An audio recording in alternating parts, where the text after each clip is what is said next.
Hello everyone, thank you very much for being part of this very important occasion, NAMPO virtual, that is taking place here. I also want to appreciate in advance the Grain SA, who's a big partner of the Western Cape Department of Agriculture. We appreciate them for the work they've done up to this point. That is why we're part and parcel of this very important event here.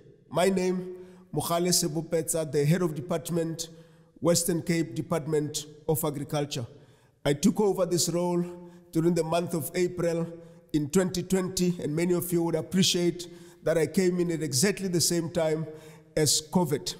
And having taken over in that month, the first thing that we had to do as a department was to reorganize ourselves to ensure that we continue to provide support to the agricultural sector. As many of you would know, agriculture was declared an essential services, which meant that we had to continue to provide support to farmers. We decided from the beginning that we'll continue to provide extension and advisory services to farmers to ensure that they continue producing the much needed food. The second thing we did was to also ensure that we continue to provide support in the area of veterinary services, which also ensure the food safety among our people, and so on and so forth. That is made possible through the auditing of abattoirs and everything that is related to that.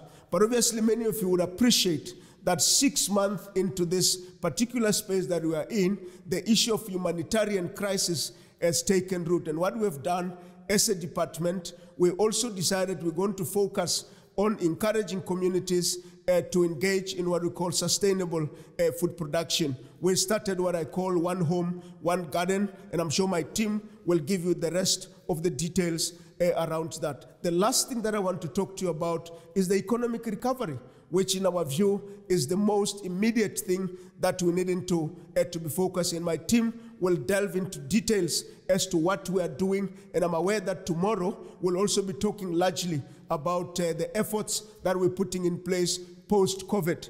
We strongly believe the agricultural sector is a sunrise sector that will enable the economy of this province, if not the economy of the country. And I invite everybody to tune in and engage with us as we work on the plans to reignite the economy of the Western Cape.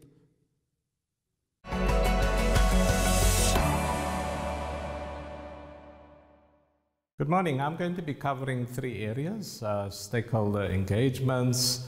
I'll be looking at the COVID-19 disaster relief package that was introduced, and then a major intervention that we are currently driving is to shift the focus from food relief to food security. And we are doing that through establishing a number of food gardens within the province. So we know that when the state of disaster was announced on the 15th of March 2020, there was a massive scramble around to get a sense of how do we as the agricultural sector respond meaningfully to try to mitigate as much of the risk as possible.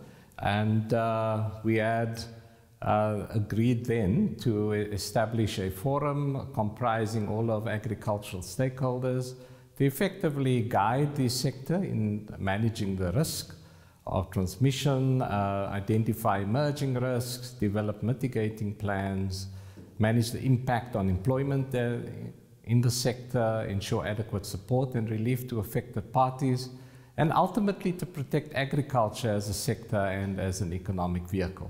And so on the 20th of March 2020, we had our first engagement comprising all of the key stakeholders within the agricultural sector, namely Agri-Western Cape, the African Farmers Association, Vinpro, Hortcrow, the Fruit and Vegetable Canning Association, the Export Forum, Fruit Juices Association, Table Grape Industry, and the Citrus Growers Association. And through this particular structure, there were a number of interventions that we were able to introduce and institute.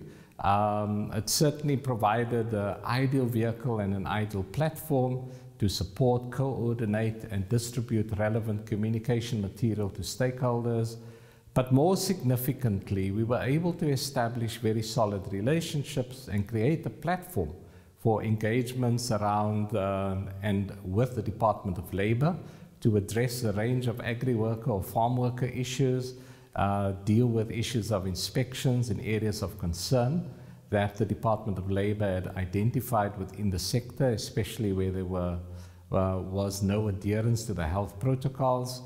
We were able to identify a need for firming up of a partnership with the Eastern Cape Provincial Government to facilitate the transport of seasonal workers who resided in the Eastern Cape but were needing to work within the Western Cape. We had a very close partnership with the South African Police Services, who, in terms of the disaster management regulations, were obviously key players and key partners in unpacking and ensuring that there was a seamless transition and support around issues pertaining to permits. I was part of the economic cluster to drive the economic response and strategy. And then we had a series of engagements with Transnet port terminals because there was a massive blockage at the port in Cape Town, and it was critical for us to ensure that we were able to address a lot of the logistical challenges at the port. And so that's really the backdrop of why it was essential, why it was critical for us to establish that kind of partnership, have those regular engagements with our stakeholders. I think on the issue of transport of seasonal workers, in particular, what we see in an area such as Witzenberg, which has about 10,000 seasonal workers, a large number who reside within the Eastern Cape. And so you can understand where the borders were then blocked off, or rather closed off. There wasn't a need for those seasonal workers to return home, especially at the end of the particular season. And it was absolutely critical that we establish a particular protocol which would have allowed for the seamless movement of seasonal workers between the Eastern Cape and the Western Cape. And so with the support of South African Police Services, we were able to institute a protocol for transporting essential agri-workers, which comprised making sure every agri-worker had a permit by the employer, the purpose of the particular trips, but particularly to ensure that all of the health protocols were adhered to at all times. And part of those health protocols was around making sure that those workers are screened before undertaking the trip, and the recording of all of that information on every single agri-worker's file. Following on that, we also instituted, with the support of the National Department of Agriculture, Rural Development and Land Reform, the COVID-19 disaster relief package, where some 500 million rand was made available across the country. We had about 2,500 applications from different smallholders, and I'm pleased to say that out of the 2,500, 1,555 applications were approved by the National Department, and the particular disaster relief that was instituted was in the tune of 52 million rand. At this point, some 90% of those payments have already been made, which has made a massive impact on just providing a little bit of relief to our smallholder farmers within this province. The third area I want to talk about is in relation to the program from food relief to food security. And it's really about the extent that the Western Cape Provincial Government, through the Department of Agriculture, has rolled out food gardens as a response to the food crisis, humanitarian crisis, in bringing about food relief and as a sustainable response to the humanitarian crisis. As at the end of August, we had 2,905 food gardens in place, instituted, and our plan is to roll out a further 2,335 food gardens across the entire province. We believe that food gardens is critical to help to relieve some of the pressures that families and households are experiencing around food insecurity, around not having sufficient money, sufficient resources. We know that food baskets are not sustainable, and so as a department we have invested heavily to make sure that we are able to roll out these food gardens and assist all of our households, as well as a number of community and school gardens with the necessary seedlings, the necessary supplies to help to establish and facilitate a move towards nutritious, healthy food that they are able to grow themselves. And we believe that if at the end of this financial year we've achieved 5,000, our target of over 5,000 and ultimately over 7,000 food gardens, we believe that we would have made a massive impact in relieving some of the hardships that our households, our communities are experiencing at this point in time. And with that, thank you very much.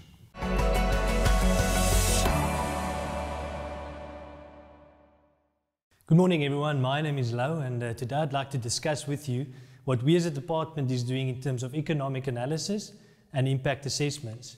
Now, when we talk about growing the agricultural sector, like the graph you'll see there, many people think that growth happens automatically and is easily sustained. But many people don't realize often that the agricultural sector is very complex and we need to create a specific environment whereby growth is sustained. Now, for instance, in the Western Cape, we've got around 7,000 commercial or large-scale farmers, another 9,800 emerging farmers, and then we've got a whole host of different businesses and agri-processing facilities that all play a very important role in the agricultural value chain. And so this agricultural system is highly complex, but it's not only the complexity that's important. We should also understand that the Western Cape is a very small player in a very big global economy, and so what happens in the global economy also impacts our agricultural performance. Things like agricultural trade, policy changes, exchange rate, all these things impact our agricultural economy. It's therefore important that we gather and tailor-made agricultural research to support sound decision making. Now that's exactly what we try to do, is we want to use data-driven decision making to make informed decisions. Now when we talk about data, many people discuss data and the fourth industrial revolution, but data in itself is not important or valuable. It's when we use data in a process where it gets analyzed, organized, when we pull out insights to be able to use in decision making. And that's exactly what we try to do in terms of our economic analysis. And that's why the Western Cape Department of Agriculture has got a dedicated team of economists where we do research to support decision making.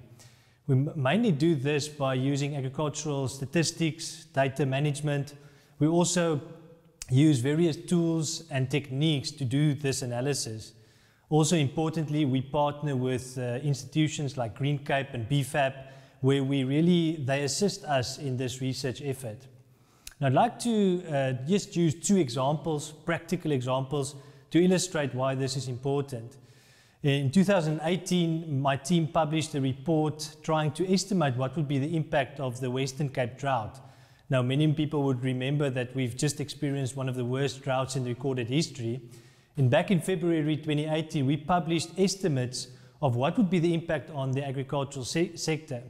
Now, back then, we estimated that about 30,000 jobs will be lost, which is a huge amount of jobs. And we estimated that the farming sector would lose about 6 billion rand in income. Now, I just want to put your attention to, back in 2018, there were no official numbers out, but we needed to make decisions on resource allocation, how will we support farmers, and many businesses needed to mitigate and make decisions to mitigate the impact of the drought.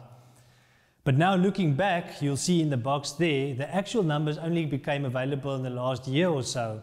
And there you can see our estimates were quite close to what actually happened, and therefore this intelligence that we developed back then could really assist in mitigating the impact of the drought.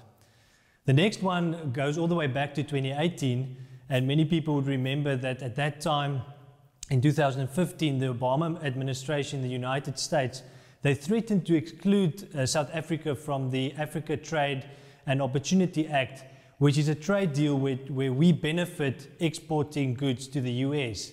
Now, what we could do in our analysis back then is to quickly ascertain what products are we trading with the US, what is the value of those exports, and also what would happen if we lose those trade benefits. And like you can see there on the screen, if we lost out on this trade deal, we would have lost 52 million rand every year paying additional tariffs to be able to export to the US. Now, this research and other efforts have really helped to the negotiations and the concessions made back then, and ultimately we could then still be included in the deal, which then meant that this impact did not occur. So I just want to end off to say the analysis that we are doing, providing the agricultural sector, is really to support strategic decision making, and this is all in the effort to create jobs and to really sustain growth in the agriculture economy. Thanks.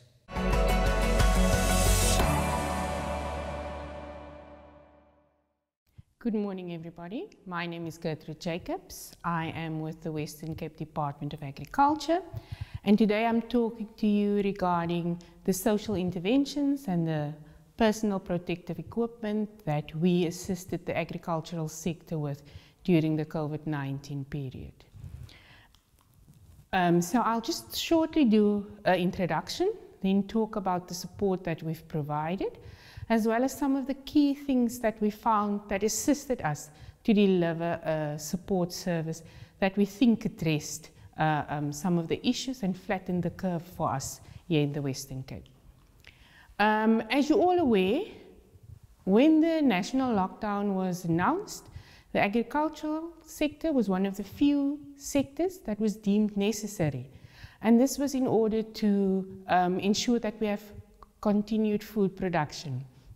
So producers and agri workers were seen as essential workers, and we've assisted from the beginning. The 27th of March, we've assisted by distributing valuable imported information in terms of COVID, what it is, the key things that should be done, the 5 golden rules, as well as the regulations, specifically in terms of the agricultural sector and what needs to be done. So we've had a range of questions, of inquiries regarding what should be done, and we've also developed a frequently asked questionnaire that we've distributed to all of our stakeholders, inclusive of producers and agri workers. So as soon as the lockdown was announced, we've had various requests for assistance, especially in terms of personal protective equipment, or PPE as we call it. And the department looked at how we could assist, because there was a range of inquiries and requests for assistance. So the department acquired 100,000 cloth masks, which we then distributed to agri workers, to producers, commercial farms, as well as smallholder producers. So on the slide you can see how we've distributed the cloth masks to the various districts. And as you can see, the Cape Winelands has got quite a big proportion of the cloth masks. And this was due to, at that time, the height of the virus, or the hotspot was the Cape Winelands, and also because the Cape Winelands have a quite intense farming community in agri workers. And through the distribution, we were assisted by Organized Agriculture, who assisted us with all of the names and the details, as well as Cape Agri, because many of the roads were not traveled, but they assisted us by providing the mask to a nearer facility, Cape Agri, in the area where producers and workers could then get these masks. Also, through the STEL produced and then donated 500 liters of hand sanitizers to the department, and we also then distributed this to smallholder producers as well as agri workers to assist them in protecting the agri workers or the workers in the facility. Then we've also assisted through the Humanitarian Relief Program. Now, the Humanitarian Relief Program is a program driven by the Department of Social Development. They normally have this program, but in this instance, it was specifically focused in terms of the impact of COVID-19. And the purpose of this program is to provide humanitarian relief, also facilitate access to food security opportunities. And our role in this whole program was to ensure that our farming communities, our agri-worker households were not excluded from this program, and to ensure that they still preserve their human dignity and maintain it, and that also where they've maybe lost a job, etc., that they were also part of the people that were benefiting from this program. So the humanitarian relief program is normally a food parcel program. In the Western Cape during this period, the Department of Social Development distributed 50,000 of these food parcels, and this is linked to a strict screening or assessment process, as people needed to qualify and show, that, for example, this is their income, do they qualify or not for this assistance. Also, we had a role to play in terms of providing access. Now, normally, the Farm Worker Development Program in this department is responsible to ensure that agri-worker communities receive the same kind of service that other citizens receive. Normally, because they're isolated or far away, all of the departments are not in the local area, and we make sure that they then receive the required service. So through our referral system, we ensured that agri-workers who were laid off or whose contracts were not renewed were linked with the local Department of Labour, Employment and Labour, to ensure that they receive the UIF applications and payments, as well as we assisted producers and agri-workers with the temporary employment relief scheme that was introduced due to COVID-19. Similarly, when the project, the 50,000 food parcels were stopped, we also assisted agri-workers and rural community members with the referrals to SASSA for the 350 grants. And then I think the big part for us was liaising and just ensuring that from the agricultural community, from the producer side, that the donations that were received went to the correct needy families, and so we assisted by channeling them to the appropriate delivery points. So for us, COVID is still here. We've flattened the curve, but I think key lessons or key things that we know we need to focus on to keep up this fight for us is collaborations and partnerships.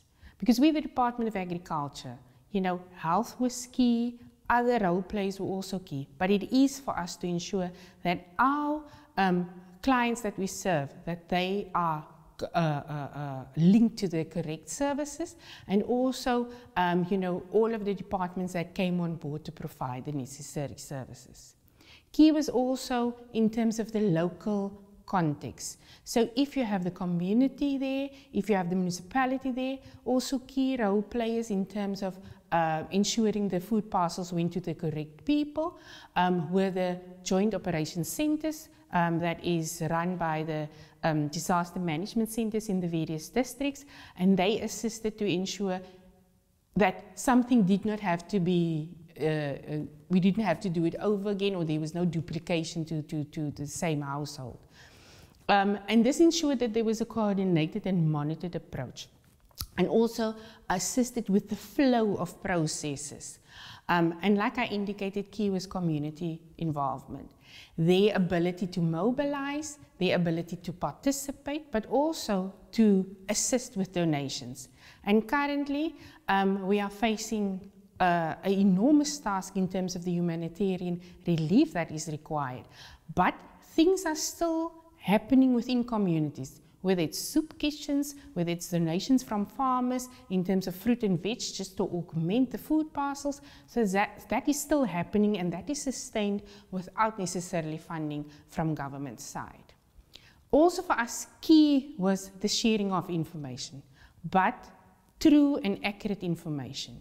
By doing this, people knew what they needed to do, what they could and couldn't do, and those were key factors for us to ensure that our rural communities, addressed COVID and ensure that they were adhering to the appropriate legislations.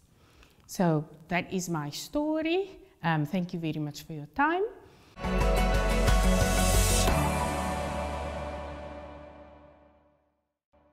It's indeed a pleasure to share some of the highlights of the period during COVID and all the happenings of the department. I would like this morning to share with you a few projects, and we call it Research with Impact amidst COVID challenges. Now, I would like to share 3 projects with you with real impact. And the first one is the Bull Project, the second one is Project 1, and the third one is the Virtual Information Day. And those 3 projects were addressing very important objectives of our department: market access, feeding the needy, and then also information sharing. Now, I think it's very important to understand that in the Western Cape, we have smallholder farmers as well as commercial farmers. And although we spend a lot of time in serving both of these groups, we have specific focus areas to also empower our smallholder farmers. Now, in this instance, it was about the bull power to our smallholder farmers and also focusing on opening up opportunities. This bull project commenced in 2016. It is a registered Bonsmara stud, owned by the department, and we have so far, since the inception of this project, donated, rented the bulls to 25 smallholder farmers and those with 41 bulls. Now, the cost to rent this bull is 100 Rand per year for 3 years. After the bull has served its purpose on that smallholder farm, it would return back into the pool, it would be evaluated by our vets, and then it would be given to another farmer to use. So it's in actual fact more of a rent a bull project. Now, 3 departmental programs are involved. The first one is research, making sure that the bulls are of high genetic quality. Our farmer support and development program, working with the smallholder farmers, selecting them, and also making sure that they get the support afterwards. And then also our veterinary services, making sure that the bulls are prior to going to a farm or coming back from a farm that are in super health condition. Now, the smallholder farmers are selected based on a set of criteria. At this moment, we've got about 1,540 cows in the project, with an average herd size of 38 cows. Now, during the COVID lockdown, we also had the donation of 7 bulls to 7 smallholder farmers from Genadendal. It was one of our flagship projects during the COVID period. And you can see on the photos the bulls, Minister Meyer, as well as the recipients of the bulls, as well as the project team. What's the aim of this project? Is to increase the quality of animals on a farm and thereby ensuring higher prices and opening up market opportunities for these smallholder farmers. The second project was a real COVID-related one, taking milk to the COVID needy. Now, this project was initiated by the Milk Producers Organization, and they requested dairy farmers in South Africa to donate 1% of their milk production to the COVID needy. We, with 2 research dairies at our Elsenburg, as well as Outeniqua Research Farm, donated milk to the value of 100,000 Rand towards this project. The milk was processed by our 2 partners, Lactalis and Nestlé, and they then converted our milk into products from milk powder to yogurts or to long life milk, and the products were donated to 2 NGOs. The one was Life Community Services in George, served by our Outeniqua Research Farm, and then the Shiloh Community in Action in Cape Town, served from our Elsenburg Research Dairy. And these 2 processors were so excited about receiving research milk towards the project that even donated more milk to the COVID needy. And this was really a good project with a good outcome. The third project I would like to share with you was the daunting challenge of taking information to our farmers in a virtual way, because of COVID, we could not go out and engage our farmers like we would normally do during Farmers' Days. So we really jumped in a very deep pond, and we decided we're going to do our first virtual information day, the Conservation Agriculture Conference 2020, in a virtual way, using in-house expertise. Our partner, Landbouweekblad, jumped into the dam with us, and at the end we had a sterling event of 272 delegates attending the Farmers' Day. It was 8 presentation sessions on different topics, as well as real walk and talks in the trials. Now, at the top photo and the bottom photo, you can see what happened in the past, farmers coming to our research trials. The middle photo is the webinar, where we gave our farmers the virtual walk and talk in our research trials. The advantages was actually great. We could keep social distancing. We had the information available for a week, so the farmer could move in and out in his office, go and have lunch, talk to his wife and come back and join the Farmers' Day again. It was low cost, and all in all, it was a good package. The disadvantages we thought of was streaming fatigue, because during the period of COVID, lots of streaming happened, and farmers really said, wow, just another one coming my way. Then the need for stable internet, a stable electricity network, but the most important thing was the absence of contact between the researcher and the farmer, which was very crucial. Although we had a question and answer session where farmers could send in the information, we also thought that this would be a challenge. So where are we going from here? We have given it a hard thought. We said that virtual offerings are really the way to go. And on the 7th of September, we have launched 3 more information days in this virtual format. Our last one for this year would be end of September, also in a virtual format. But I think that it's very important to keep the farmer contact, and for that reason we will in future, COVID regulations taking into consideration as well, maybe look at a blended approach. We will say some of our offerings will be purely via the internet, a virtual offering, and some of our offerings would be a blended approach, where we would also have some limited farmer contact. Thank you for listening to our presentation on research with impact, and we wish you a very prosperous and a good NAMPO virtual day. Thank you.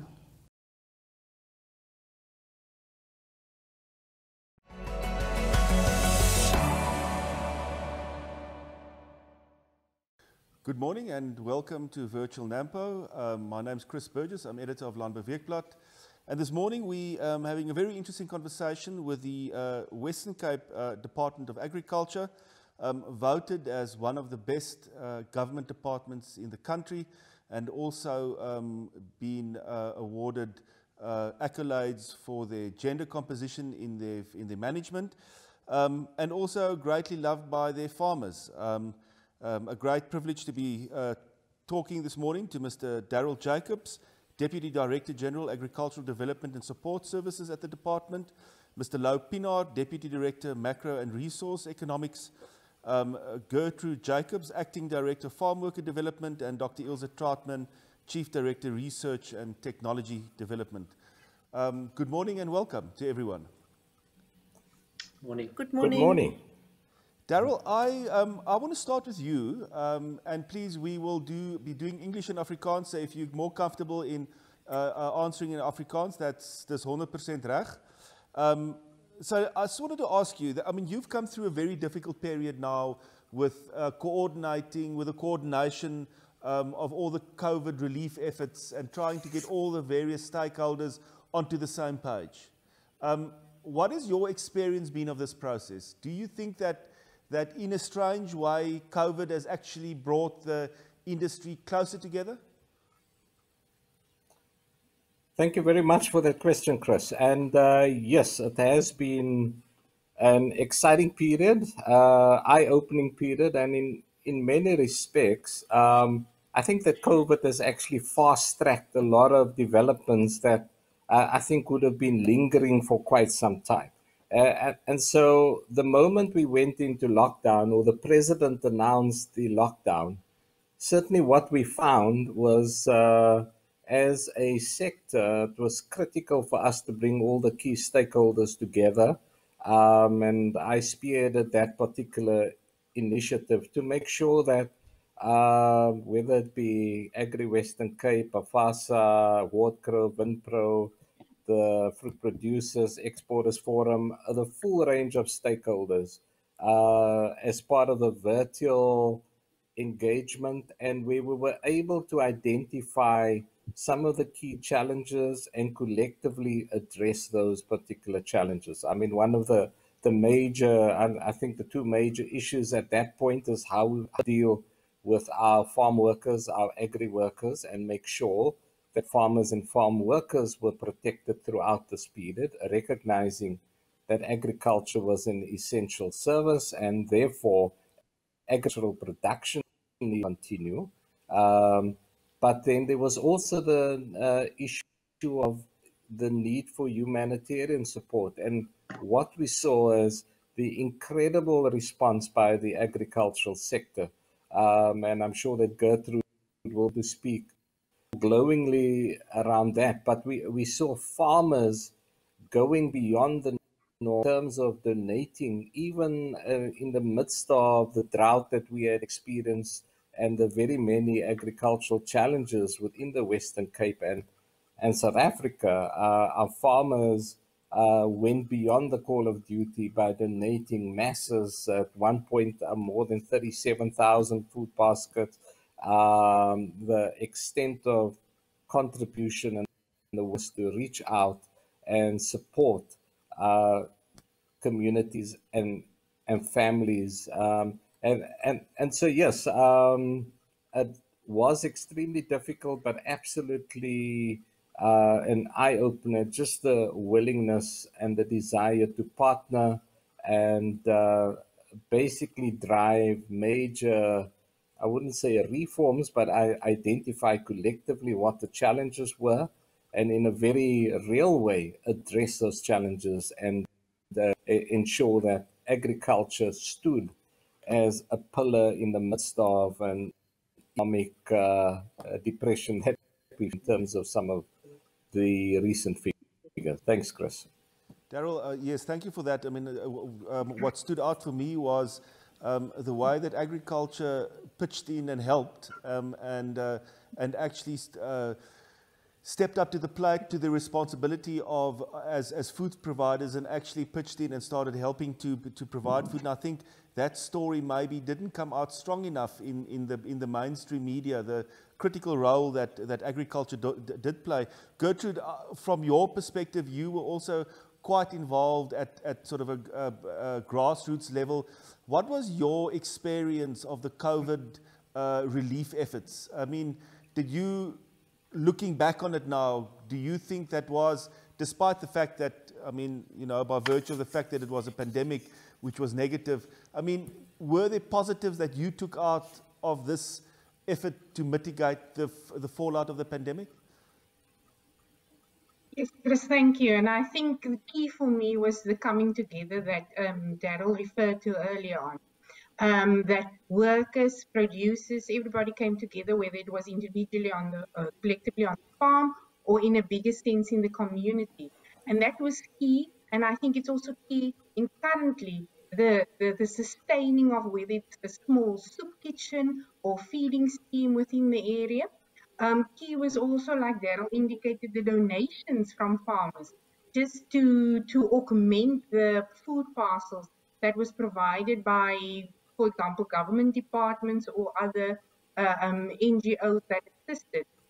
Because dire need was in terms of, you know, humanitarian relief, but mostly food security and income relief for all. And currently, because of that commitment of everybody, there are still ongoing relief efforts that are in place. Similarly, in terms of, complying with regulations on the farms, where people had, the PPE, protective equipment, their personal protective equipment that they had to wear, there was adherence to those regulations, and everybody adhered to the regulations put in place. Certain circumstances was mitigated, whether it was that there was fewer workers on site or they worked in but he also was, the producers ensured that in some way there was always an income to the workers' families. And for me, that is key. It showed the willingness and it showed also the commitment to overcome whatever is currently thrown at us.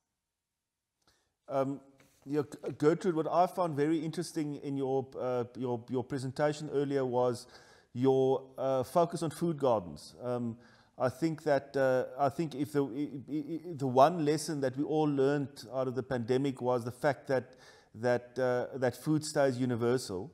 And I've often thought, traveling Europe, and especially if you travel through Germany, you see the Schrebergarten, the little allotments that you find all around the cities that were a response also to food shortages during the Industrial Revolution, but also after the Second World War.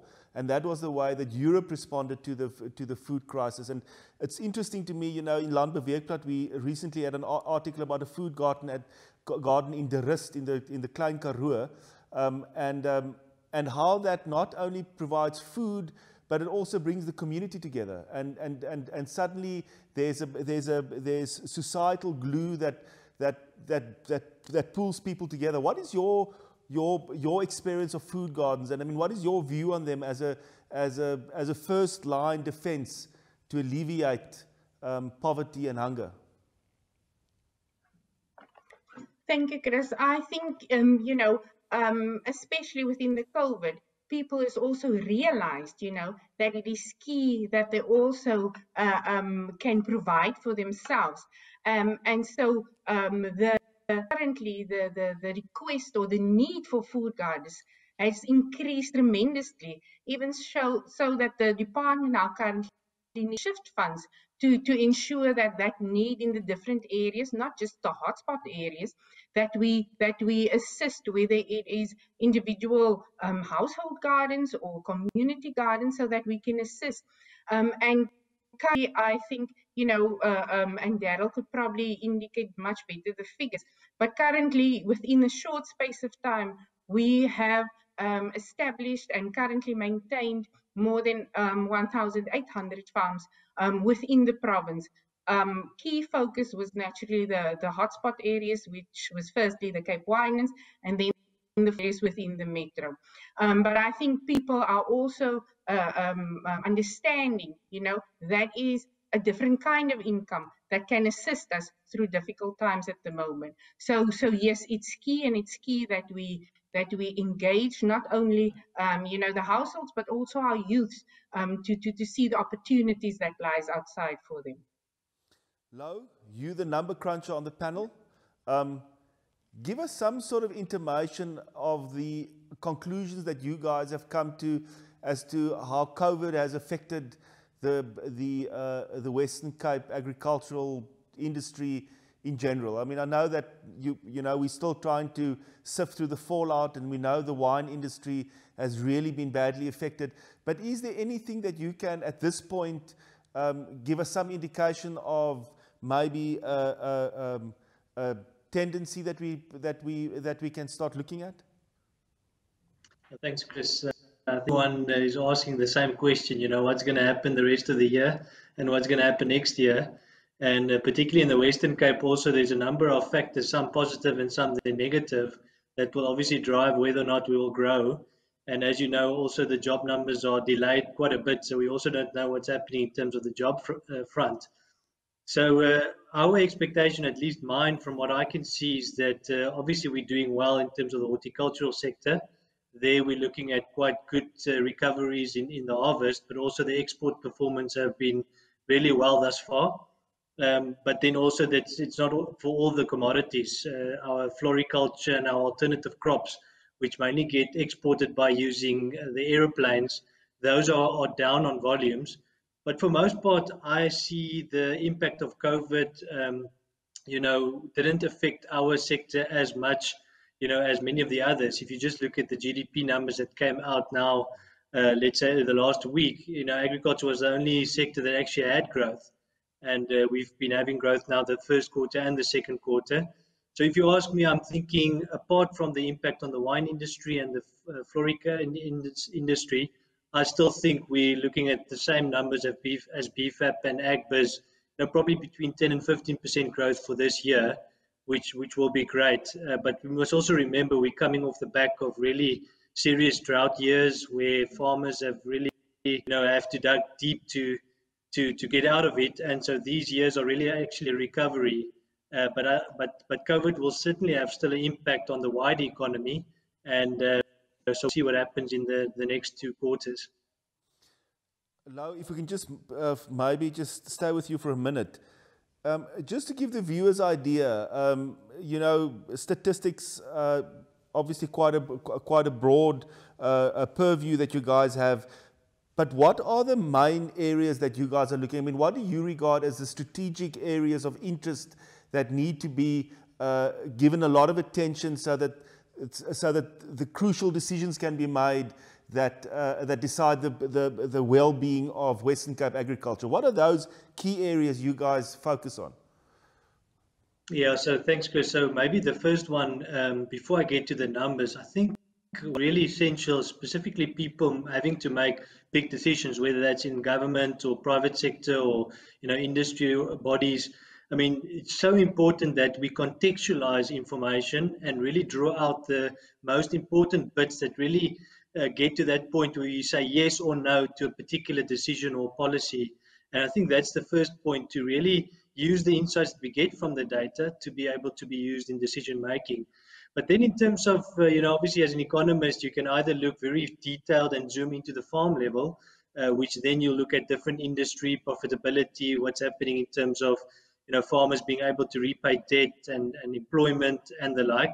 But then also obviously at the bigger scale, what's the implication of policy, land reform policy or, trade impacts, for instance, in the media, again, we were talking about AGOA, for instance. The impact that the decisions we make in terms of trade deals also have a massive implication for agriculture.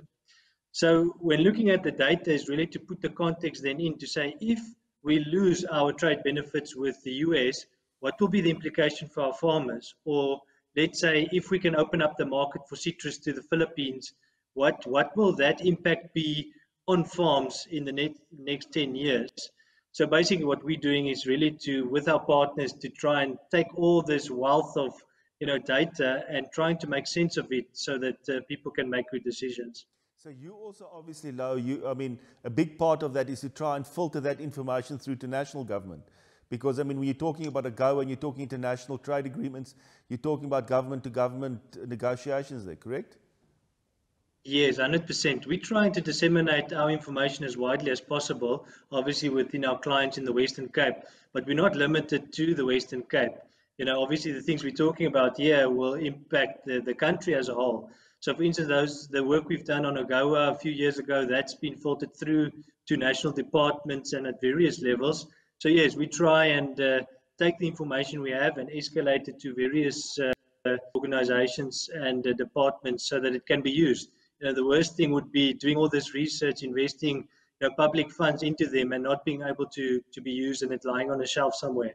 So yes. Ilse, it's nice speaking to you. We value our relationship, Landbouweekblad's relationship that we have with the Western Cape Department of Agriculture, and we also host a few very interesting farmers' days and events with you guys. You've also had a taste for COVID, and what I found interesting was your initiative, the milk initiative with children, and there also we heard the stories of how our producers pitched in and played their part. Just give us some of your impressions of specifically that milk project. Chris, thank you so much. Ek kan maar seker lekker in Afrikaans praat. Jy kan absoluut. Chris, baie dankie en sommer baie dankie vir julle platform wat julle geskep het ook vir ons bewaringsboerdery kongres. Ons kan dalk bietjie later daaroor praat. Maar kom ons praat oor die projek 1 van die melkprodusente organisasie. Ons in die departement het 7 navorsingsplase en partykeer vergeet mense dat navorsingsplase is maar plase wat baie dieselfde is as boere se plase. So dieselfde probleme wat 'n boer op sy plaas het, gaan ons ook ervaar. En ons het 2 volwaardige melkerye, een by Elsenburg en een by Outeniqua buite George. En ons lewer ons navorsingsmelk wat maar gewone melk is. Daar word net voor die tyd proewe opgedoen op die diere, maar ons melk ook elke dag. By Outeniqua melk ons 2 keer 'n dag en daardie melk word dan verkoop aan 2 melkprosesseerders, Lactalis en Nestlé. En ons is ook geregistreer by die melkprodusente organisasie en toe kry ons die uitnodiging om 'n bydrae te lewer, een van die melk opbreng dan ook vir die COVID behoeftiges. En ons sit ook koppe bymekaar en sê, maar wraggies, ons kan hierdie geleentheid by ons laat verbygaan nie, want ons is ook 'n melkprodusent. En kom ons gee ook ons bydrae. En ons het toe 'n R100,000 se melk geskenk van ons 2 bye. En dit is dan deur die 2 prosesseerders omskep in yoghurt, poeiermelk en ook langlewe melk. En ons het toe saam met die produsente organisasie gekyk dat ons werk in die Cape Winelands, die Kaapse wynlande wat natuurlik een van ons COVID hotspot areas was, dat ons van ons melk geskenk kry en die ander melk het aangegaan in die George omgewing. En beide die 2 nie-regeringsorganisasies, Life Community Services in George en ook Shiloh Community in Action in Kaapstad, was oorstel dat ek van 'n staatsdepartement melk gekry het. En dit was vir ons werklike voorreg om ook deel te wees van eintlik 'n sente-inisiatief, maar dat ons as departement en ook as regering gesê het, ons het ook iets om te gee. So dit in 'n neutedop die projek. Dis fantasties. En nou dat jy dit noem, dit is nogal opvallend dat dit 'n staatsdepartement is wat melk geskenk het. Ek dink dit is nogal in baie opsigte uniek in Suid-Afrika. As ek net vir 'n oomblik kan stil hou op daai punt. Geef ons net 'n idee van daai oomblik toe julle besluit het, toe julle besef het, maar ons kan ook iets gee. Ek bedoel, was dit in 'n raadsvergadering, het julle onder mekaar gesels, waar het daai besef gekom, maar ons het ook iets om te gee en ons kan 'n bydrae maak. Gee net vir ons daai staaltjie, hoe dit alles plaasgevind. Ja, Chris, ek moet daarom sê, in ons departement probeer ons 'n staatsdepartement te funksioneer nie. Ons probeer soos 'n besigheid funksioneer. En ek weet die publiek daar buite, maar julle in die staat het altyd papiere in triplikaat en alles is lang prosesse, maar partykeer kan dinge regtig vinnig gaan. En hierdie was letterlik 'n e-pos kommunikasie tussen die hoof van ons veekundige wetenskappe afdeling, myself, ons hoof van finansies en die hoof van die departement, en ons het blitsig daardie besluit geneem om te sê, hier is 'n behoefte en ons kan iets gee vir hierdie spesifieke behoefte ook wat in ons provinsie is. So daar was nie lang dokumentasie en dies meer nie, en ons het dadelik dit met die melkprodusente organisasie gekommunikeer, en dit gaan bloot 'n klein skrywe wees wat ek reeds na die hoof van finansies om te sê, met daardie 100,000 donasie boet ons natuurlik 'n bietjie inkomste in ons departement in, en dit sal in ons finansiële state dan ook net aangedui word. So ek dink baie keer dink mense dat hulle te lank prosesse moet volg.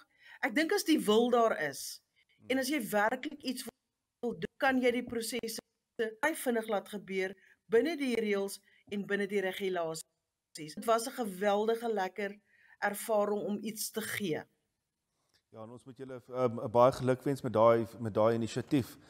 Darryl, you've got to focus on stakeholder relations. One of the stakeholders in the Western Cape that makes it quite unique is seasonal labor. And a few years ago, we had the very uncomfortable reality of the farm workers' strikes.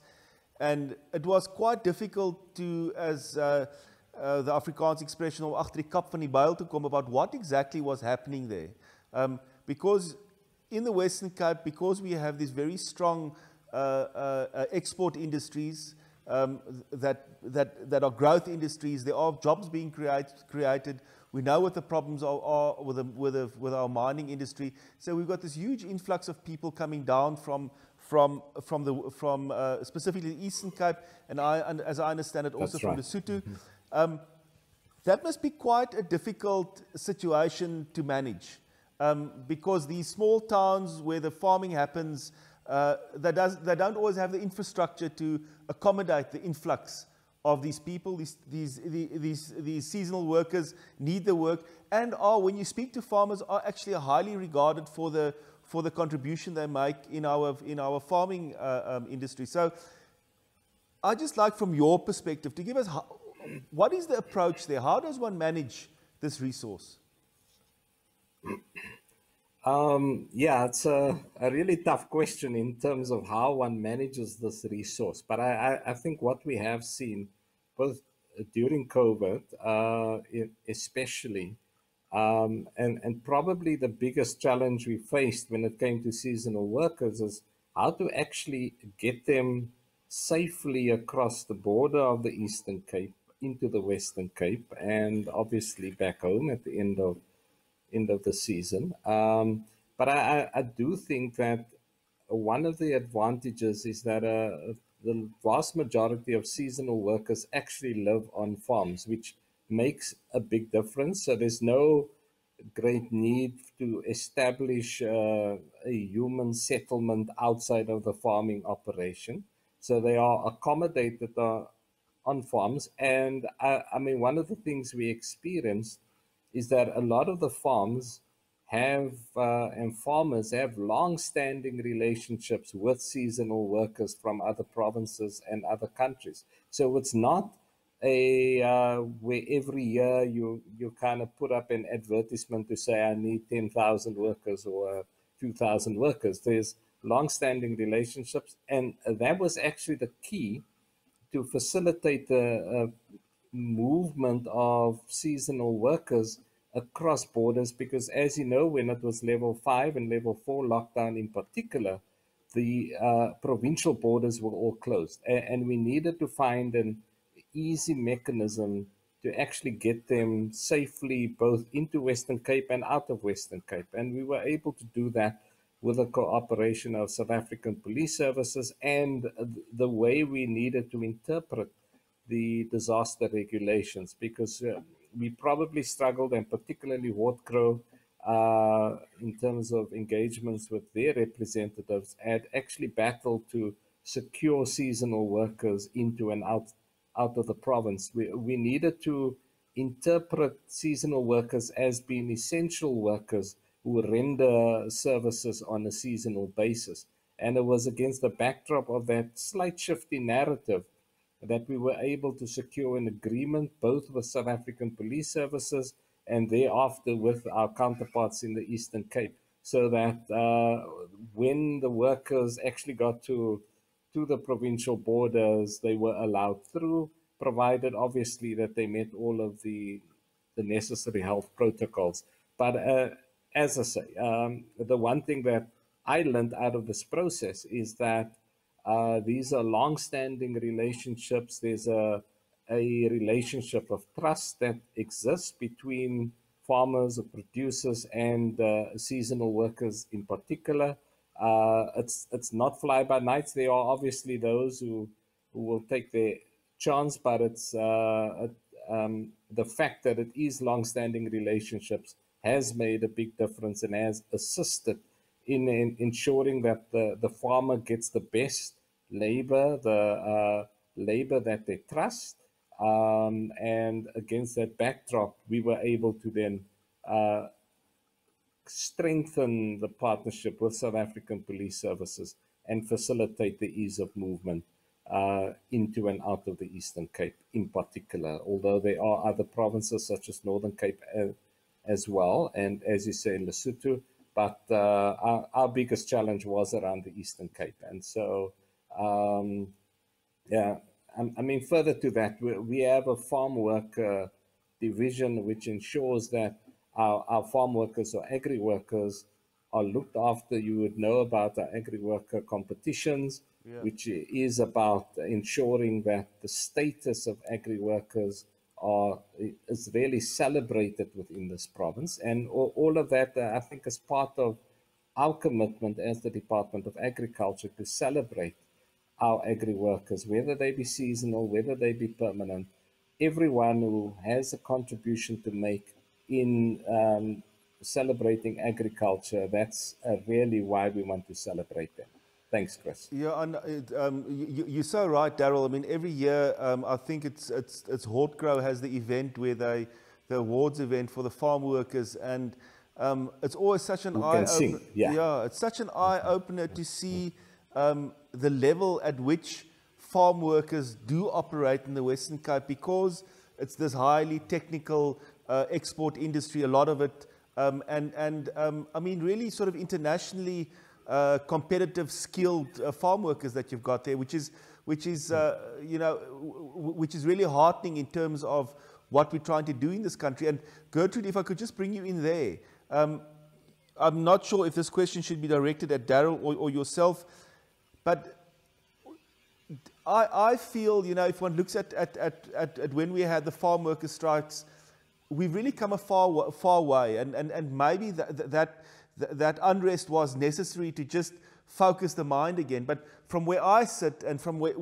from my perspective as an agricultural journalist, I look at the farm workers in the Western Cape and think that we're at a good place. Am I correct in supposing that? Yes, thank you, Chris. Yes, I would definitely agree. Sorry, Daryl? No, I'm saying I'm quite happy if you handle that question, although I can chip in as well at the end. Okay, thank you. Now, I would definitely agree, Chris. I think we do have excellent and well-committed workers.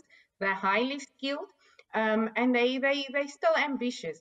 For example, with our Western Cape Prestige Agri Awards, they compete in 11 different categories, and the level of development there and how they push each other, but also their commitment in terms of providing not their own families, but also for the rest of the communities, and also their willingness to engage and to further and to address the challenges that they are, you know, at the moment, but also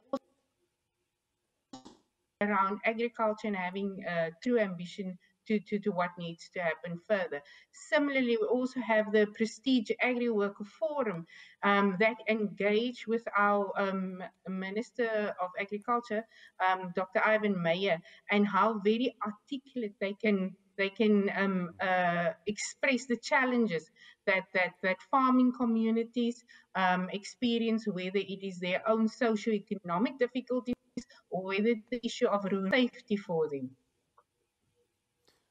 Daryl, did you want to just add something there before we wrap up? Yeah, sure. I do think that the Prestige Agri Worker Forum, which comprises all of the winners, the annual winners of the Farm Work of the Year competitions, has given an additional and excellent voice on behalf of the farm workers of this province. And so I think what we do see is the status of our farm workers being elevated both through Agri-Got Talent competition on the one side for those who can sing, the Agri Work of the Year competitions where we have our 15 regional competitions, but all of those are about celebrating agri-work. And there's no doubt through that process, their status has definitely been elevated in the eyes of the public. And that's something that we certainly celebrate. Thanks, Chris.